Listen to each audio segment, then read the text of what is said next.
शरद पवारांप्रमाणेच काही माणसं उद्धव ठाकरेंना सुद्धा भेटली होती। खासदार संजय राऊत यांचा मोठा दावा, ईव्हीएम मध्ये घोटाळा करून विजयाची खात्री दिली असल्याचं सुद्धा वक्तव्य।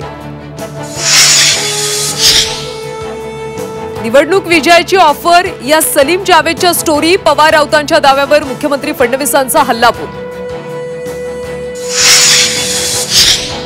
राज उद्धव ठाकरे एकत्र आल्यानं मराठी विरुद्ध परप्रांतीय वादाला हवा, टू द पॉइंट मुलाखतीत बाळा नांदगावकरांचा आरोप, तर ठाकरे एकत्र राहावेत हीच आमची इच्छा असल्याची फडणवीसांची प्रतिक्रिया।